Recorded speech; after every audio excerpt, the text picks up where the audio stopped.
A disclaimer for our listeners. This podcast is for informational and entertainment purposes only. We are not true crime professionals, merely enthusiasts. Our podcast is intended for mature audiences only, as it contains mature themes, situations, and language. Each episode focuses on true crime events ranging from extreme sexual assault to bestiality to murder.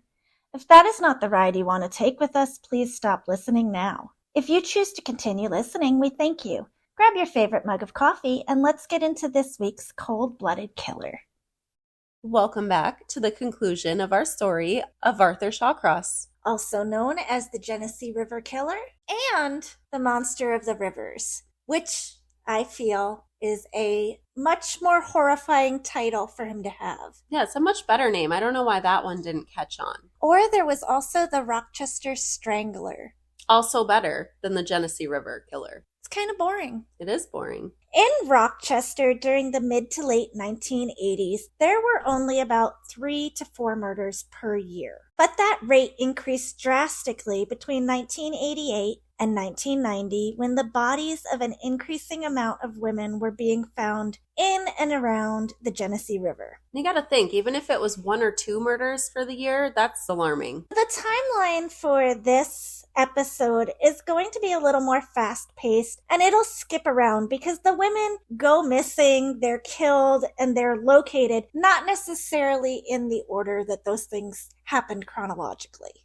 No, because some women found within the same week were killed months apart and not found in the order that they were killed. At the end of episode 1, we discussed how Arthur Shawcross's parole officer was relocating him in a variety of towns where there was a lot of community backlash because he killed children and raped children. Understandable. But the parole officer figured that he could stop this if he just didn't let anybody know that Arthur Shawcross was convicted of those crimes, and didn't let the community know, and didn't let the police know. Yeah, just if nobody knows, they can't be that mad. Well, they get real mad later on.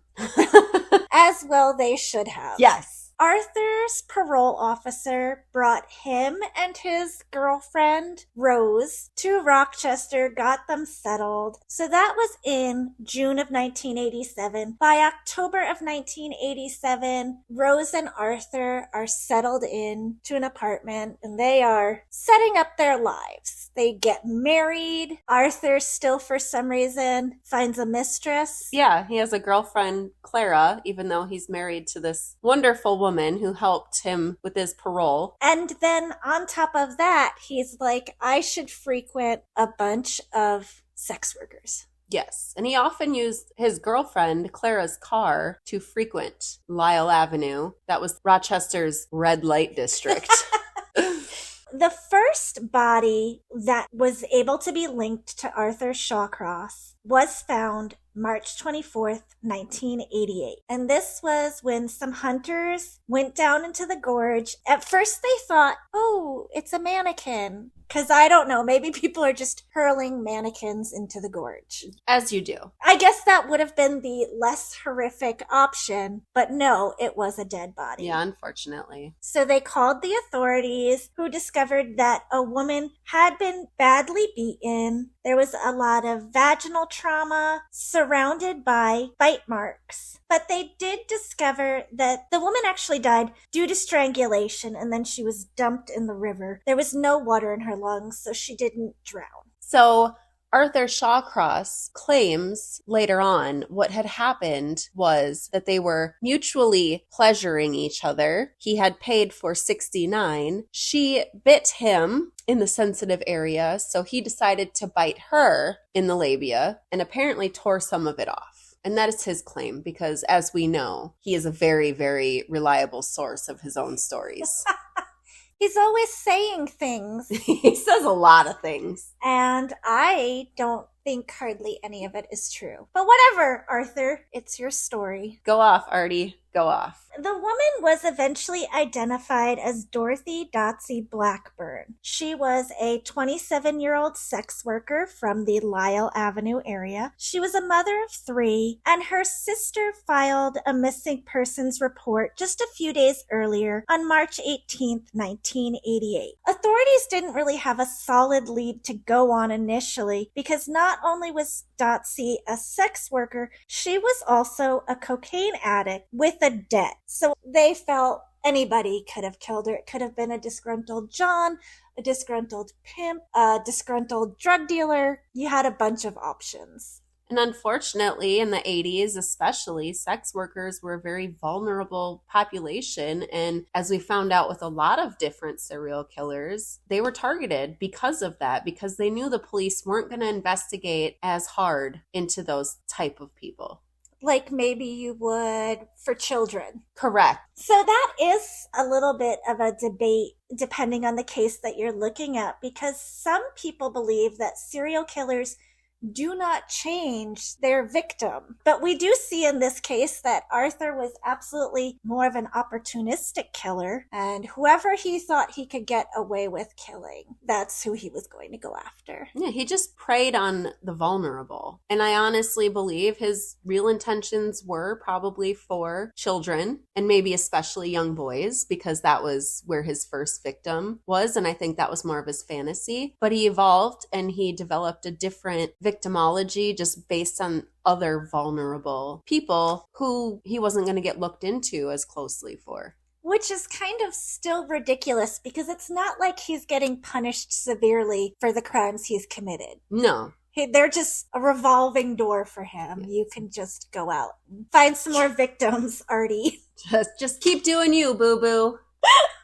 There were a couple of other prostitute murders that had happened around the same time as Dotsy's death, but that was a knifing and a shooting. So there was really no solid connection that the police could find, but they filed her details away and kind of moved on to the rest of the crimes they needed to investigate. Wonderful. Well, they held on to it. It's not like Right. they shredded it. But by October 1989, so we're talking kind of a significant time lapse there, there are 3 more prostitute victims that have been found where we're starting to see sort of a link. Little pattern. The second body that was found was dumped further from where Dotsy Blackburn's body was found, and that individual was eventually identified as Anna Marie Steffen. The police thought anyone could have killed her as well. Again, she's a prostitute in a dangerous line of work, but the cause of death was possible asphyxia, so the same as Dotsy Blackburn. So they kind of have that in common.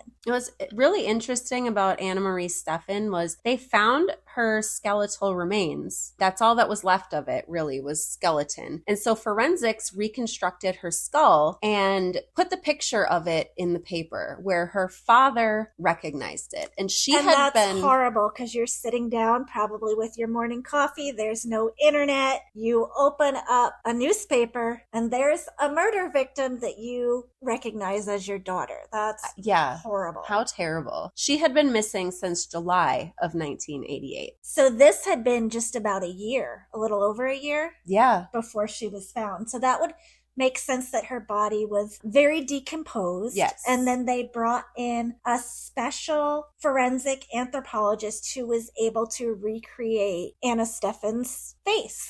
Which is one of the coolest sciences I think that there are. I'd be really bad at it. Oh, I'd be terrible. I'd be taking such liberties. It'd be like, this is supposed to be a human? I don't know what you made. Why does it look like a spider face? Why are there 8 eyes?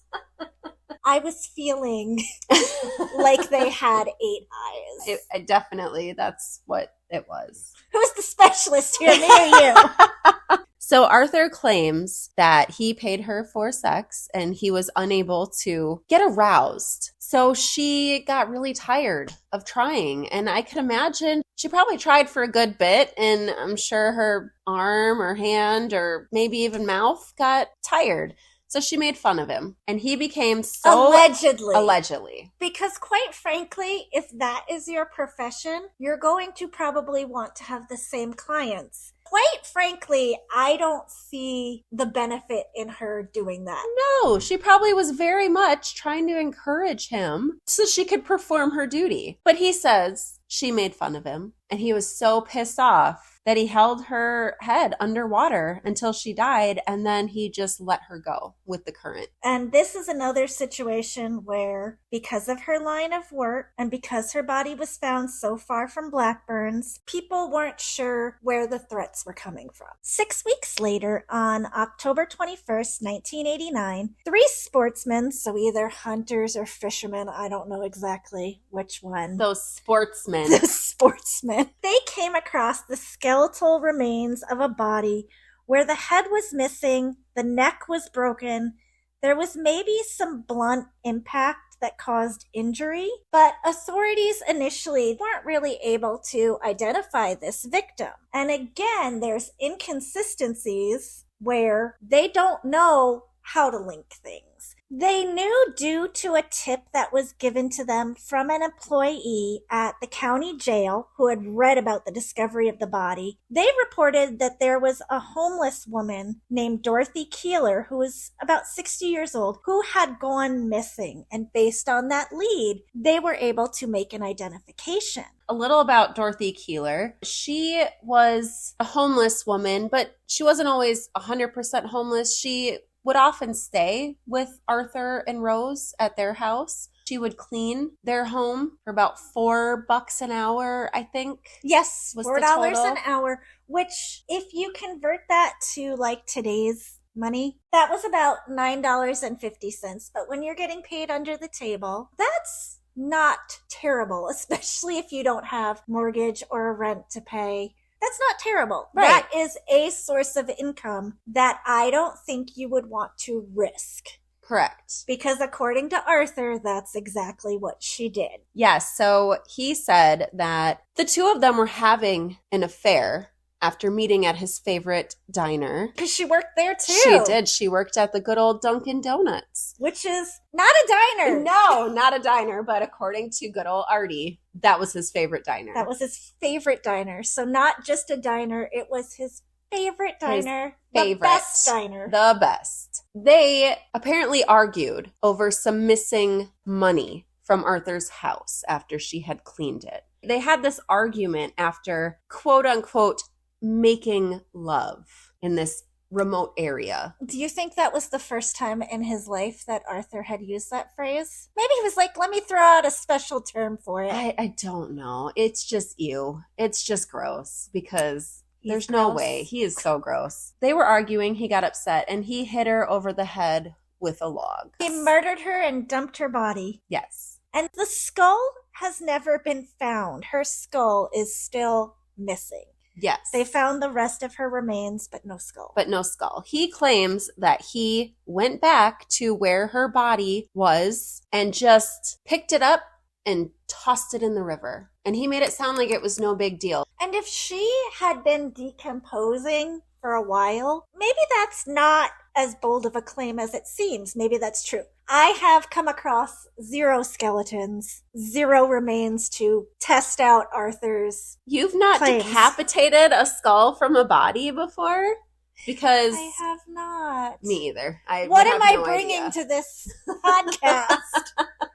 We need you to get on that. I'll work on that. A few days later, around October 30th, a boy was playing outside near the YMCA, and he sees a foot sticking out from a pile of debris and cardboard. So the police are obviously summoned, as they would be, and the victim is identified as Patty Ives, a Lyle Avenue prostitute whose loss made her pimp cry. And so he was not considered a viable suspect. Because he cried, it obviously wasn't him. Obviously Way not too him. emotional. Yes. But now we've got 4 individuals who have been killed by asphyxia, and 3 in a quick succession. There is a lack of struggle on the parts of these victims, which makes it seem like their attacker is quickly subduing them. There's always a sexual aspect to all of these as well, even though they weren't actually able to confirm that with a couple of them because their bodies were so badly decomposed. But with Patty Ives, she was found behind a YMCA, and Arthur says that he may have been having sex with her in a nearby field, and some kids came by, and he was afraid of getting in trouble for exposing kids to sex acts, which I don't know why he thinks that's worse than murder. In his delusional mind, that is what happened. And so in his hurry, he was so scared, he decided to...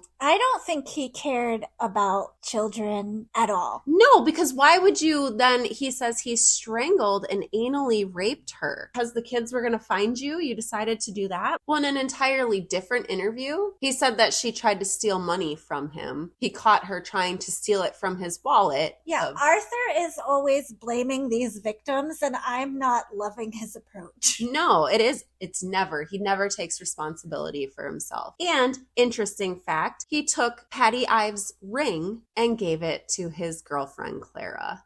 So now that we have these number of victims, the police are beginning to link them together. But the press has already portrayed them as being linked, even though officially nobody but Arthur Shawcross knows that. Right. But they are running it in the newspapers, and they're convinced that there is the Rochester Strangler who is killing all these women. And again, why didn't that name stick? Right? Maybe because the police were not officially endorsing it.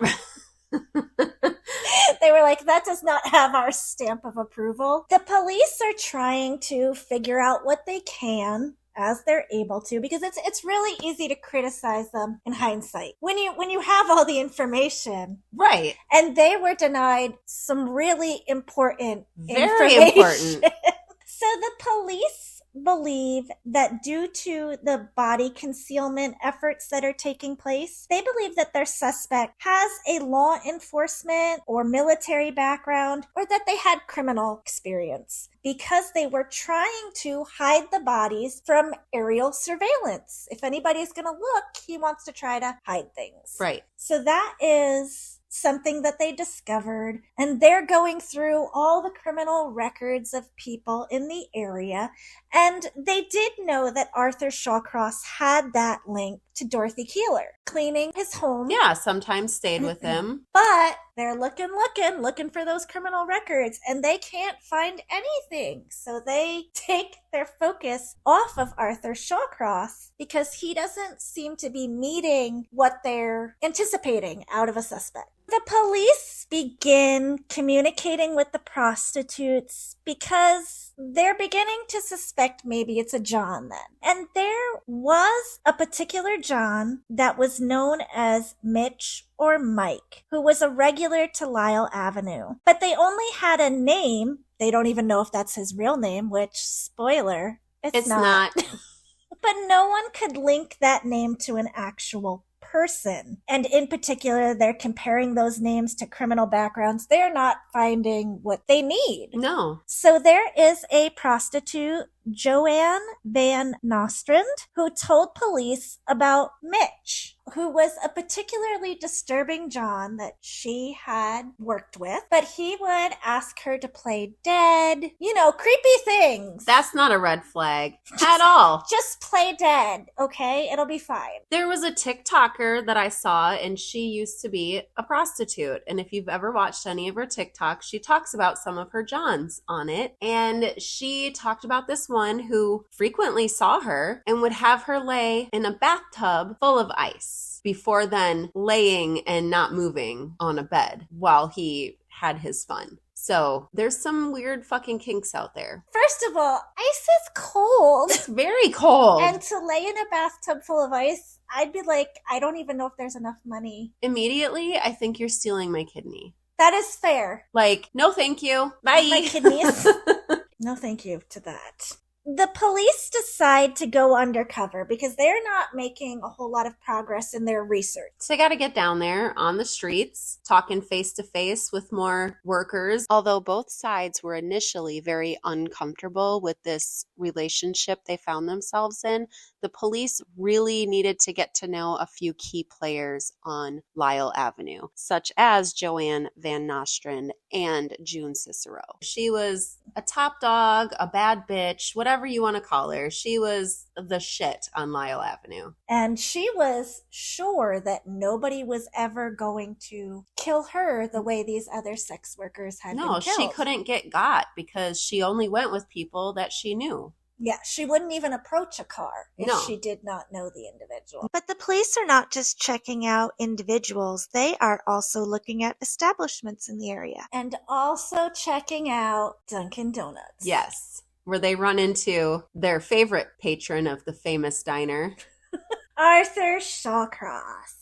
But the police seem to think, for reasons that I still cannot really identify, the police seem to think that Arthur Shawcross is one of their own. Now, you know what? Maybe Arthur lied, because this was in an interview that he gave where he was like, they saw my nice shoes, they saw my nice shirt, and they just thought I was one of them. Maybe he was sitting like one table over, like leaning to listen to actual police officers talking. And even then, why are you discussing that out in the open?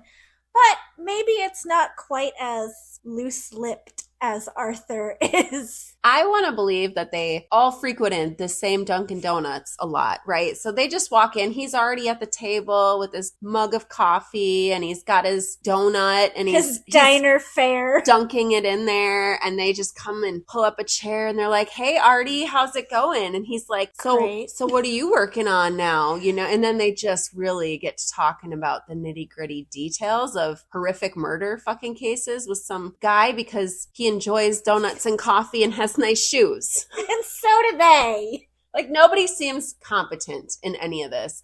Like you said, hindsight, you know, we know a lot more than they did, and I'm sure they were all trying their best. Rochester is a sizable city, but that being said, I would think the police officers, especially if you're essentially on a task force, you'd know who you're working with. Right. So why would you just be like, nice shoes? Anyway. Want to know about this body we found another body. We think they're all connected. You want to know why? So Arthur knew what the police knew. However it happened, he knew what they knew. So he was able to design his murders in a way that would lead them not right to his door. Not surprisingly, women are continuing to go missing. Shocker. On October 27th, 1989, a 26-year-old woman goes missing. She is not a prostitute nor a drug user. She was reported missing by her older boyfriend. And kind of in a creepy way, he kind of explained that he taught his girlfriend not to go into cars with strangers, which that makes it sound like you're dealing with a child. Right. Which to me is creepy. And she did have some sort of mental delays. So because her older boyfriend is so sure that she wouldn't get into a car with a stranger, he doesn't think that she's a victim of somebody who's killing all these sex workers. But that being said, at this point, she had been missing for 18 days. And while she had a little bit of maybe mental health struggles, and she would sometimes take time away for herself, he seemed to think that 18 days was pushing it. On Thanksgiving, June Stott's body is found, and she is horrifically mutilated. Really bad. This is the worst. It is the worst thus far. She was strangled, anally mutilated post-mortem. Her labia was removed. She was gutted from her breastbone to her pubic bone. And that is a big escalation in violence on the part of the murderer. Yeah, it was really bad. And Arthur has a story on how all of this came to be as well. He claims that she wanted him to teach her how to make love. Arthur claims that she told him that she had never been intimate with. Yeah, even though she had a long-term serious boyfriend. He claimed she had never been intimate, and so she was just begging him to teach her how to make love. And he claims that he made a comment about her not being a virgin. He just decides that she's faking? Apparently. And then she started screaming at him. So he put his big giant gorilla paws over her mouth to shut her up. And it ended up covering her mouth and her nose. And he suffocated her. Lovely. But then needed to do all of the rest of that post-mortem, mutilated after she was deceased. Arthur did later indicate that he gutted her and performed a lot of that mutilation just to get the body to decompose faster. More surface area is exposed to the elements. It's going to bring in animals faster. Right. I mean, it makes sense, but I don't think that's why he did it. I think he was a sick fuck who just enjoyed mutilating bodies.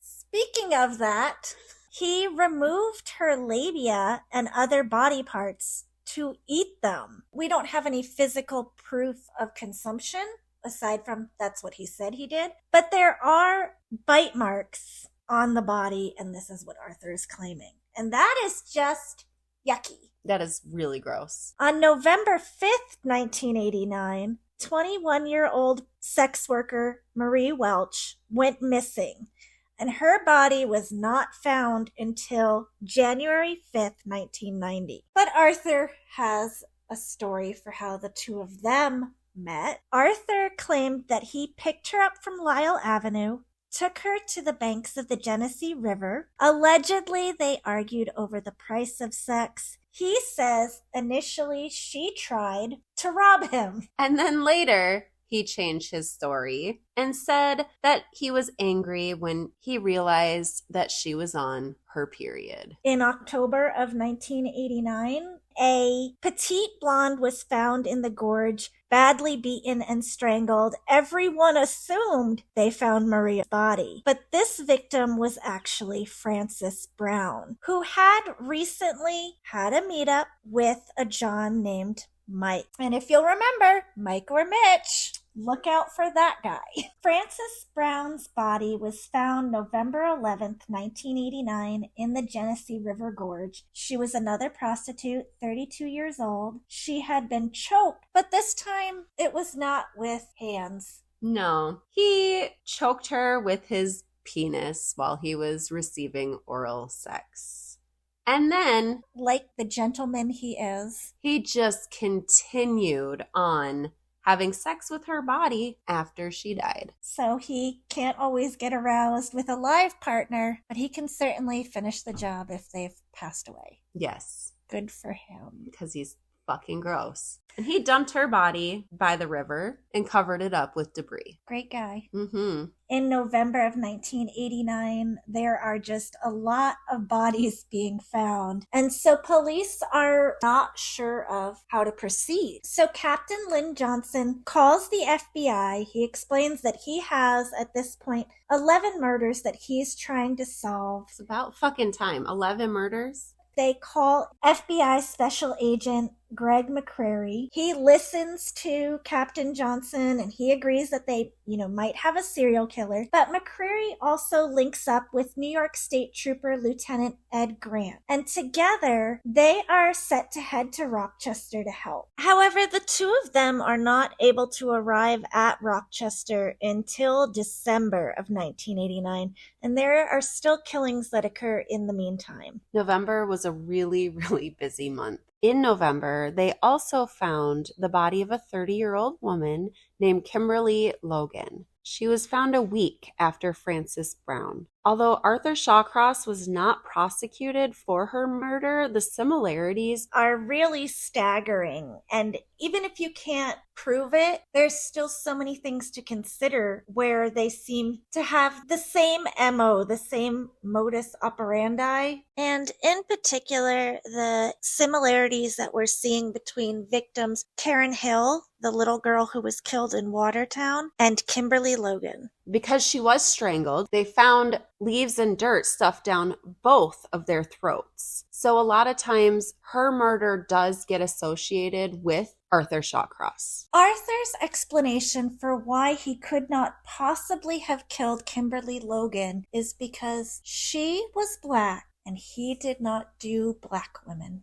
Remember that little tidbit for later, though. In his mind, he is just couldn't happen. On November 25th, 1989, Elizabeth Gibson, a prostitute in the Lyle Avenue area, goes missing after being seen with that same suspect, Mitch, and they are seen by Joanne Van Nostrand. She is able to provide the police with a really big break. She saw him last with the victim. So initially, Elizabeth Gibson's murder did throw the police off because her body was found one county over. But this is basically just Arthur's trying to throw the police off his trail because, again, he knows what they know. Right. He says that she struggled so hard when he's trying to kill her that it actually broke the gear shift on his car. Good. At the very least, he deserves a broken gear shift. Right. I hope she broke something else. Busted lip or broken nose or a finger or just something. The police at this time, they realize that they've kind of got to expand where they are surveilling. They have decided to go from Dunkin' Donuts to bars in the area. And they even convince one bar to hold a raffle for a free TV. And, people have to write down their names and their contact info to win a TV. So if you're committing a bunch of crimes and a bar just happens to have a raffle in the area, don't sign up. Or do. I would like all the murderers to do that. I want them to get caught. If you're a murderer, definitely do. So McCrary and Grant finally arrive in Rochester on December 13th. They tour Lyle Avenue, they visit the crime scenes, they pore over the cases and the paperwork, and they try to filter through the files that Captain Johnson has been dealing with. And it is a fucking mess. They have some files that they see as connected, especially if the victims were asphyxiated and dumped in the gorge. Then they have some files that maybe have some similarities, and then they have a third ring of files that seem unrelated. They find a pattern for 7 of the cases that they're looking at, but June Stott's file really bothered them. She was asphyxiated, but there was all that post-mortem mutilation. So they came up with a guide for the police to use. The victims weren't taken very far, but the killer had a vehicle. They were familiar with the prostitutes. There was a layer of trust that they had. And the individual who was committing these murders was probably an outdoorsman because they were really familiar with the area in which they were working and hiding these bodies. They had concluded that he was probably white. He was probably in his 20s or 30s, which at this point in time, Arthur is actually 44, but you came up with a great concept of why there could have been that. He was in prison for 14 years, and so he had a very delayed development in his murders. So typically of what somebody would have done in their 20s and 30s, he spent that chunk in prison. So when he got out, he just kind of had to pick up, even though his age didn't reflect it, the maturity of his crimes did. So the guide continued that their suspect likely had extensive criminal experience, especially with respect to sexual offenses. And they believed that he really had a record somewhere. So the fact that the police could not find this record must have been so frustrating. It had to have been. Could you imagine doing everything you possibly could and still coming up empty? Which I'm really glad that they weren't pursuing somebody who was innocent just to close it. Yeah. But that had to be dead enraging. End after dead end after dead end, because they did have a couple other leads, but these people's work would be their alibi. or they just weren't in the area, or it wasn't this or it wasn't that. And like you told us earlier, they even investigated Arthur Shawcross, but it turned up he had no criminal history. So dead end after dead end after dead end. The guide from McCreary and Grant continued, their suspect was probably normal looking. He probably had a basic car. He wore functional clothing. He worked likely at a menial job. He was married or had a girlfriend or both. Or both. His economic level was probably similar to the victims. He was streetwise and familiar with the Rochester area. He was personable. He was likely hanging out in coffee shops and bars. He had a degree of cunning in hiding the bodies. And everyone, I don't know who everyone is, but it is suggested that everyone on the task force suspected this one kinky, pervy guy who had an alibi with work for almost every suspected victim.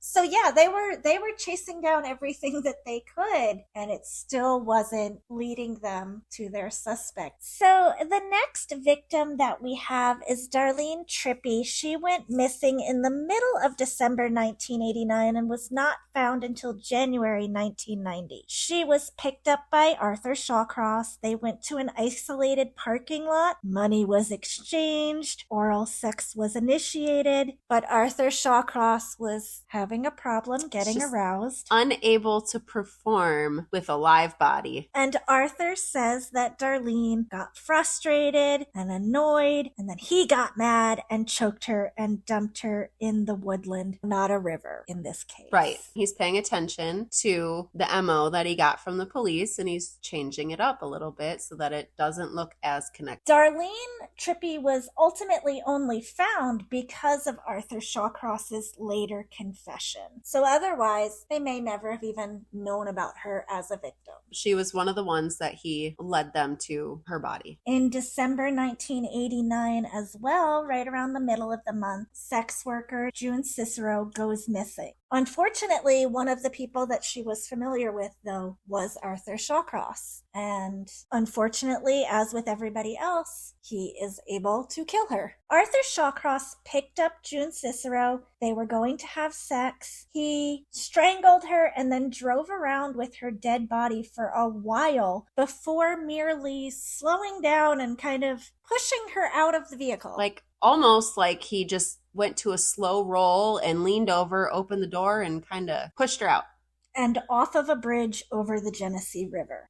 The police eventually notice that it has been a hot minute since they've seen June Cicero. And Darlene Trippi, the sex worker who partners with Joanne Van Nostrand for protection, she is missing, as is a black sex worker named Felicia Stevens, and the long missing Marie Welsh. So on December 31st, the morning of New Year's Eve day, a trooper on the road is patrolling in a rural area outside of Rochester, and he spots a pair of black jeans discarded and frozen along the road, and there's an ID in the jeans that belong to Felicia Stevens. With this discovery, everyone assumed that Felicia was no longer alive. It is freezing out, and you've got no pants on. Not walking around with no pants weather. And that winter was a very bad winter. So the police decide to send out a helicopter for aerial patrols. So they're trying to find Felicia, this pantsless, ID-less body. The helicopter left Northampton Park for a final flight along Highway 31, where the clothing of Felicia Stevens had been found. And incidentally, 2 years ago, that's where the first of 8 victims, Dotsie Blackburn, had been found. So right in that same area. Oh, go figure. Wonderful.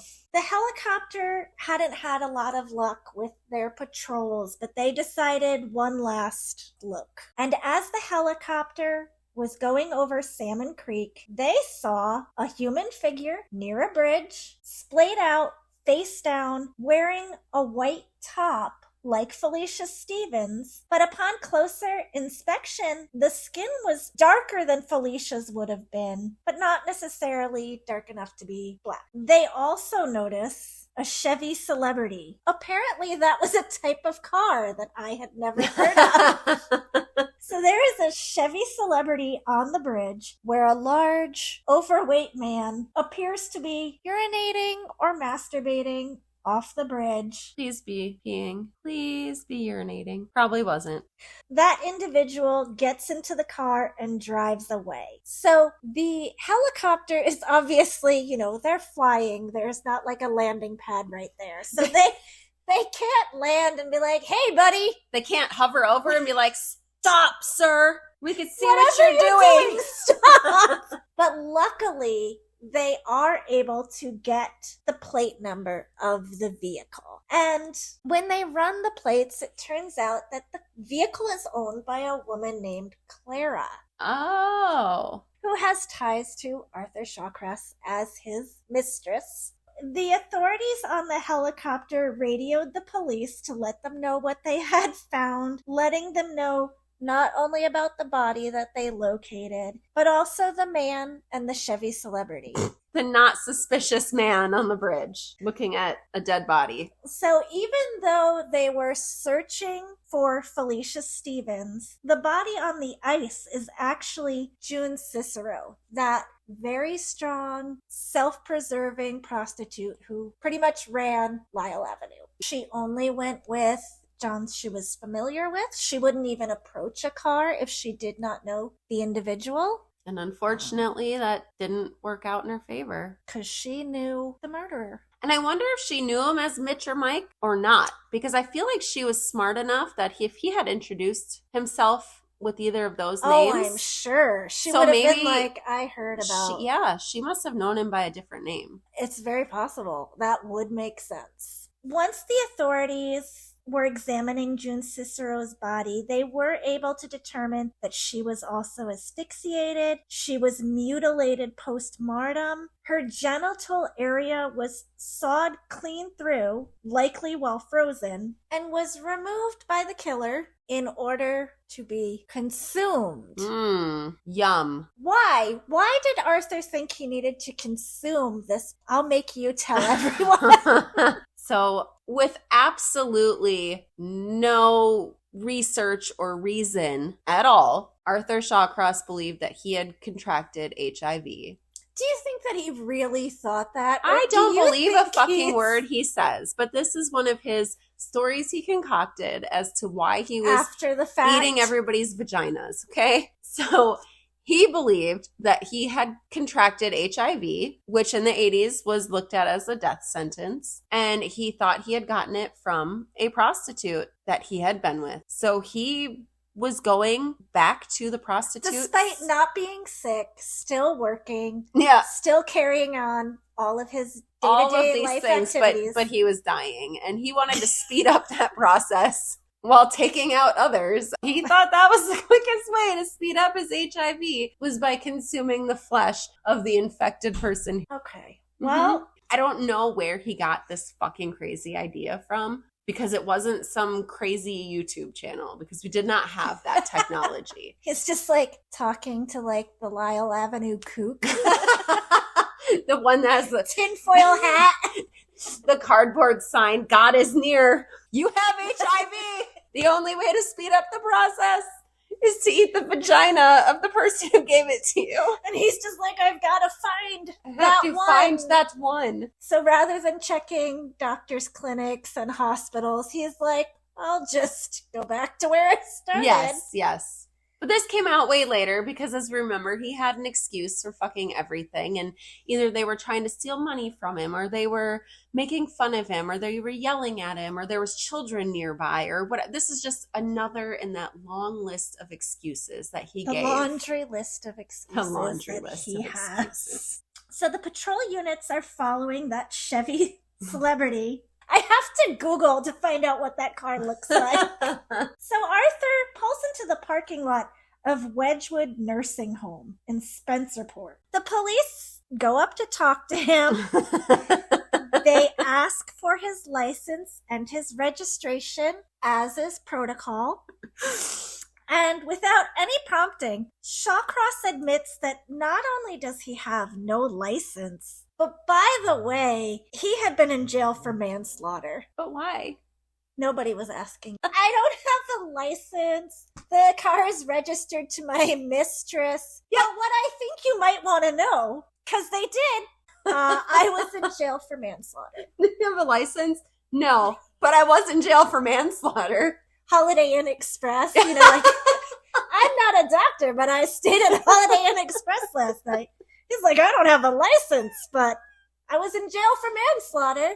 See, look at me being super honest with you. Nothing to hide here. Oh my God. So the police are also running the plates. They find out that the car belongs to Clara Neal. Oh, and let me guess. She had his back. That is 100% not what happened. Nice. Which, good for her. Good job, Clara. But when the state police officer asked, Arthur Shawcross said that he thought he was being followed by the police for urinating in the woods. Which, by the way, that wasn't in the woods. That was off of a bridge. And nobody's buying your urinating story. You weren't peeing, as much as we hoped that that's what was going on. So Arthur's really being very cooperative. He's offering up information that the police don't even know that they should be asking for. So he comes in and the interrogation sort of begins. And at the same time, they're talking to Clara. Right. And she is giving up all of the information that she can. And Arthur is holding up an interrogation until it is put out by Clara that Arthur gave her a ring as a gift, one that belonged to June Cicero. Then the police come at him a little bit harder. But what really broke Arthur isn't all the evidence. It is that they said something to the effect of, well, Clara must be involved. And he just kind of like sighed and got really defeated. And he was like, Clara's not involved. Right. And that was it. That was it. And he spilled all of the beans. Way more than anybody needed to know. An 80-page confession. 80-page. And he did, do something right. He did lead them to Maria Welsh and Darlene Trippy's bodies, because at this point they were still missing women. So I don't want to say he went above and beyond. No, that's why I said at least he did something right. Yeah. It was not above and beyond. It was just it was still the bare minimum. Yeah. The fucking bar's on the floor. They compile a list of all the victims that they attribute to him, and most of the murder trials were held in Monroe County. All except Elizabeth Gibson was being considered in Wayne County, where her body was found. There were 10 counts of murder for the trial in Monroe County, and that started in November of 1990. And Arthur pled not guilty by reason of insanity. Because obviously, sane people don't go running around and hacking vaginas out of people. It sounds like a decent defense strategy to me. Well, the fact that he knew what he did was wrong. He tried to cover up all of the bodies. He tried to throw the police off of his trail because he knew they were linking having together. Those conversations with them. Totally insane. Yeah, but he claimed that he had multiple personalities, PTSD, brain damage. He was sexually abused as a child. These are all the things that he's claiming. Apparently Agent Orange in Vietnam, the genetic defects. And brain scans did show that he had some cysts on his brain and some injuries, to the extent that he did not have what we would call a normal healthy brain, but not to the extent that he did not know what he was doing. He did not understand the difference between right and wrong. Right. There's very clear outlines of what is deemed sane to stand trial. But because he made so much of an effort to mislead the police, like you said, it was really hard for anybody to accept that insanity plea. Right. That being said, the prosecution's psychologist did indicate that he had antisocial personality disorder. Which I think most serial killers do.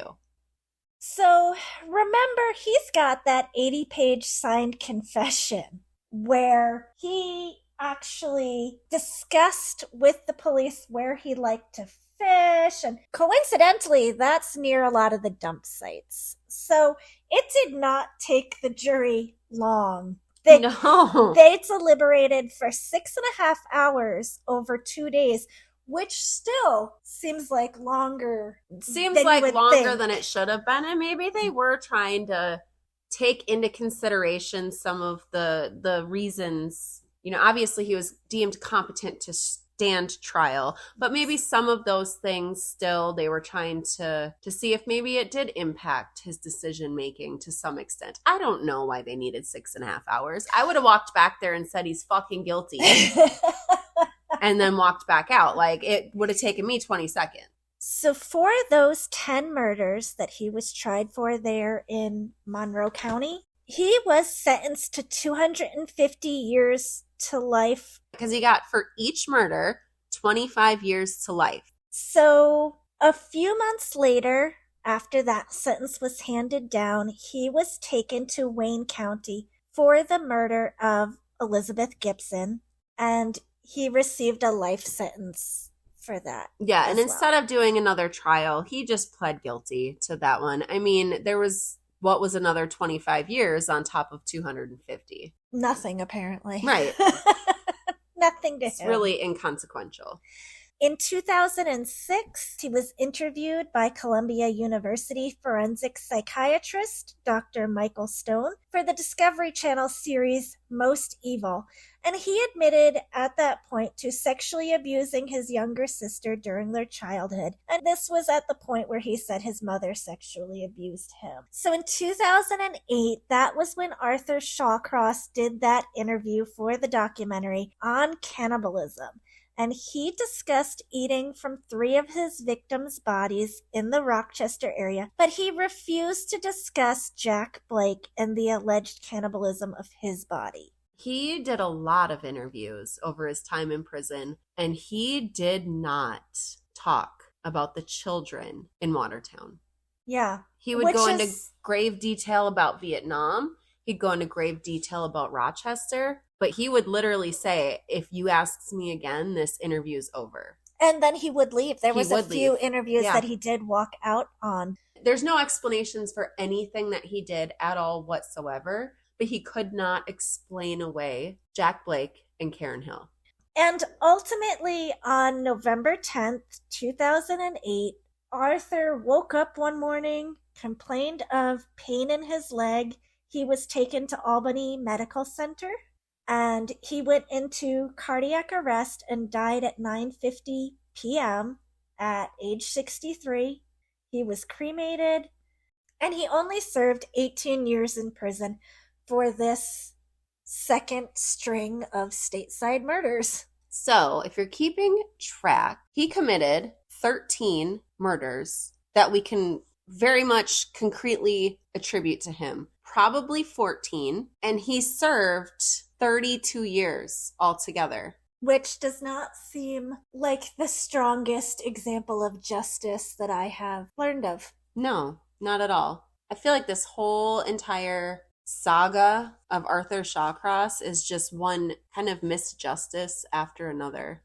There was so many ways that he could have been stopped, that things could have been prevented. Absolutely. And everybody was just really fucking let down by the people who could have done something. Yeah. It is worth noting that no one in Rochester could believe that the parole board released Arthur and made it so difficult and challenging to check his records. The parole officer kind of just said, well, we had to put him somewhere. That was their whole explanation. That was why to them it was worth it. That seems like a gross misjustice. You could have put him in jail. You could have.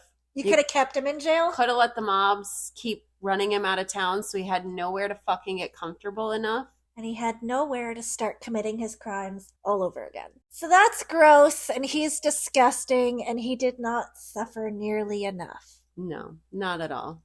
But thank you for listening. Thanks. If you're into more gross dudes, Keep listening. keep listening. And some gross ladies. There are some gross ladies. They're just gross people.